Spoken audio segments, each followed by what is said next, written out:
I used to be afraid of asking God questions because I thought it was rude, I thought it was impolite, I thought it was disrespectful. I'm a question person. So I used to ask a lot of adults questions, just question after question, just because I was curious. I didn't mean no harm or disrespect. But the answer that I got to a lot of my questions as a child was because I told you so.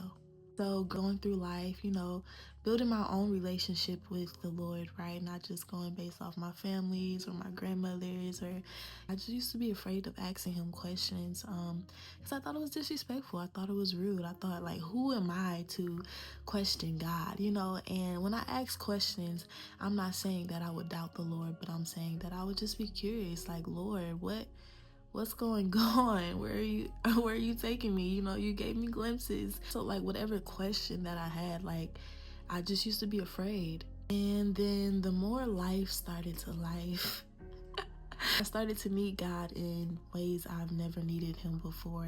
Needing him as my healer, needing him as my redeemer, needing him as my restorer. Like I just needed the Lord. Throughout life, you will go through seasons of life where it's like, God, I don't have nobody but you. I need you to bring me through this, I'm reading his word. There's a scripture, Matthew 7, I believe it's 7-8. And it says, ask and it will be given to you. Seek and you will find. Knock and the door will be open. For everyone who asks receives, and for the one who seeks find, and to the one who knocks the door will be open, right? This scripture is literally telling us, like, we can ask things, right? We can Lord, I need you to do this. Can you do this for me?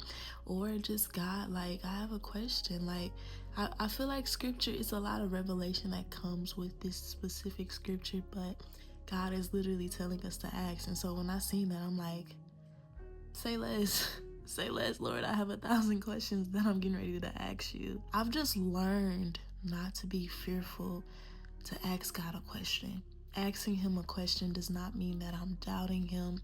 It does not mean that I don't have faith. It just means that I'm curious, and God, I'm conversating with you. You're my father. You're my everything, and I need you. The next time you ask the Lord a question, don't be afraid that, like, God is not gonna punish you for asking that question. But through a lot of questions that you ask him comes an answer. He'll show you things. Your relationship will start to grow. You'll depend on him in many ways that you've never been able to depend on him before, or you never knew how to depend on him before. And it's a lot that comes with asking a question. So what I'm saying is, don't be